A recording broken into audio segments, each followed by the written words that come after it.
afortunados los señores y las señoras del Partido Popular, porque ustedes han traído este tema de las cesantías aquí al Pleno y se lo han permitido. En febrero, EH Bildu propuso hacer lo mismo y la mesa decidió arbitrariamente que el tema de los privilegios se debía tratar en comisión y no en Pleno.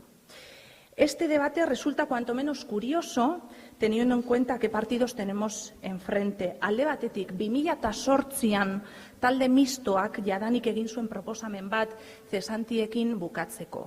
Eta bai PNVk, bai PPk eta bai PSek kontra bozkatu zenuten Bizkaian. 2013 urtean Gipuzkoan EH Bilduk Aldunditik proposamen bat egin zuen Gipuzkoako Batzar Nagusietan eta denek aho batez onartu zenuten zesantiak kentzearen kontua. Ez bakarrik hori, baita seguruak ere. En febrero de 2014, como decía, EH Bildu Bizkaian hace la misma propuesta y no la apoyó nadie. Eso sí, hubo cambio de votos. El Partido Socialista y el Partido Popular pasaron del no del 2008 y del sí de Guipúzcoa de hace un año a una abstención.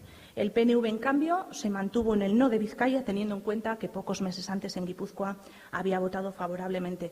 Zoratzeko moduko gaia da hau, behintzat zuen koherentzia kontutan hartuta.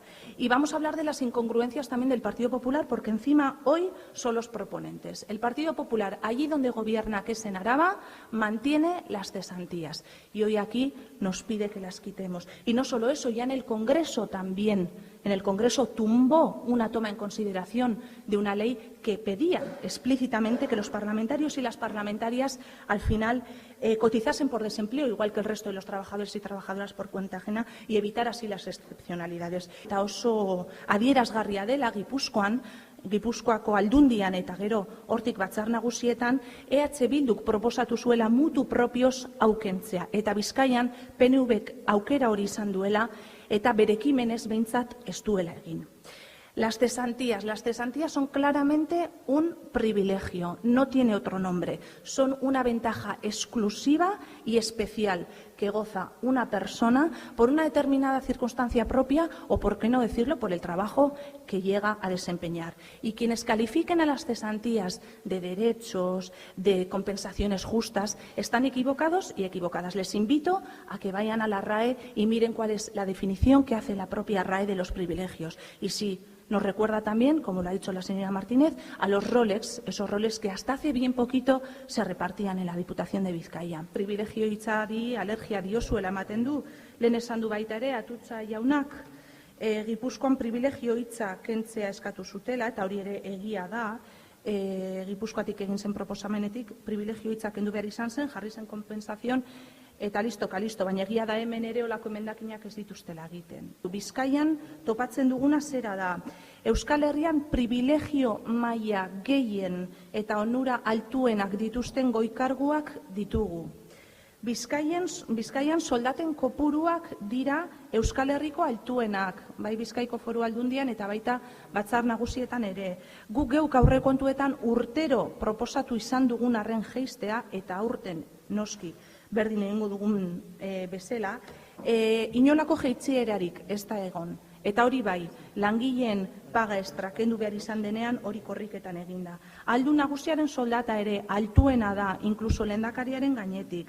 Merkataritza sozietateak eta adedo izendatzen diren gerente guzti horien soldata astronomikoak ere, horrek Bizkaian bakarrik ikusten dira.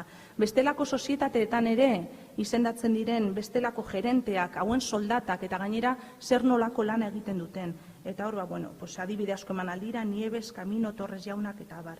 Zesantiak oraindik indarrean eta seguru hauek ere Bizkaian oraindik indarrean.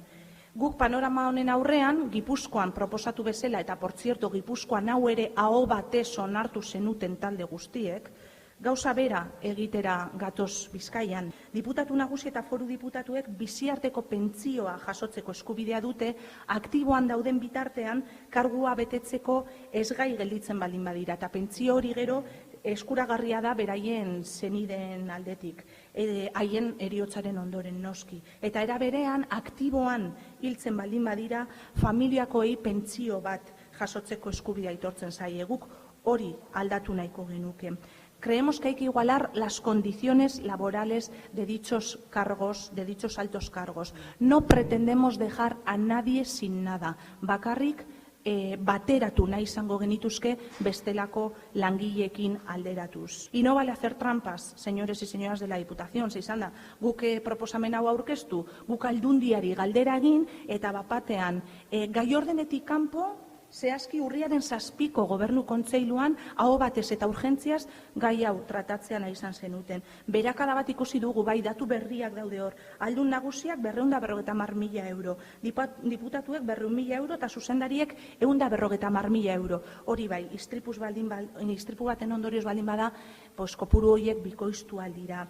Lehen izatez, 300.000 eurotik 1.200.000 eurotarako bitarte horretako polisekin babesten zenituzten zeuen buruak. Noiz eta gainontzeko langileena 60.000 eurotakoa denean. Aldun nagusia kasu honetan altuena zen eta taula horretan 12. tartean zegoen 600.000 eurotako polisarekin. Garrantzitsua da pertsonako kostuan zentratzea eta esan behar da baita ere eta salatu behar dugu Aldundiari datu hori eskatu genioela eta erantzuna izan zen que se está procediendo al análisis del costo prima por persona de cada una de estas 31 personas que están en este, digamos, grupo de privilegiados. Guk bai atera dugu datua eta kostua pertsonako privilegio dunen kostu pertsonako da 1.893 eurotakoa bakoitza. Eta langile arrunten kostua gainontzekoentzako izango litzateke bakarrik 374 eurotakoa. Zelako aldea. Esaten digu PNVek contexto de privilegio, pero es que llegamos un poquito tarde, señores del Partido Nacionalista Vasco, porque el contexto este de privilegio, podríamos calcular que la crisis empezó en el 2007, más o menos. Si nos ponemos de acuerdo en eso, desde entonces, miren si se podían haber hecho las cuentas de la abuela y si se podían haber hecho cambios. Krisi egoeran gaudenetik, Gipuzkoan aldaketa batzuk egin dira, baina Bizkaian, eta hori da gaur aditzera eman beharko genuken gaia, Bizkaian aldaketarik ez da egin. Eta jakina direla privilegioak horregatik ez dituzu egin aldaketarik. Bizkaian aldun nagusiak 125 gehiago kobratzen du. Bizkaian zesantiak ez dira ezabatu, oraindik. Bizkaian bizitza aseguruak ikusiko dugu ezabatzen diren edo ez. Hau, es una toma en consideración, baina momentuz ez da aldaketarik egin. Goikarguen soldatak ez dituzu jaitsi nahi izan, naiz eta proposamenak egon diren, gure alderdiak proposatu du, 115 jaistea, eta ez da egin. No se ha igualado la situación al resto de trabajadores de Diputación en ninguno de los contextos que pudiéramos debatir. Hori gertatu da Bizkaian, eta esaten duzu oraindik que la situación de privilegio podía haber sido otra. Uste dugu, beste alderdi batzuk hitz egin nahi ez izatea, izan daitekela baita ere, lotzak kentzeko, edo izan ditzazketen, edo egin beharko lituzketen filigranak justifikatu izateko. Jakina da, Bizkaian ere, alderdi sozialistak direlako esaten dut, horrelako gaiak atera direnean, babesik ez dutela eman orain arte Bizkaian. Ikusiko dugu, aseguruen kontura zer gertatzen den, eta alderdi popularra, debatea estalina izango dute baita ere, eta horregaitik hitza ez dute hartu nahi. Kontutan izan da, Madrildik datorna bozkatu beharko dutela, horren arabera jokatuko dute, baina argi eta garbi gelditzen da, Bizkaian nortzuk ez duten ezer egin, urtetan krisia hasi zenetik ezer aldatzeko eta nortzuk ari diren etengabean proposamenak egiten. Eskerrik asko.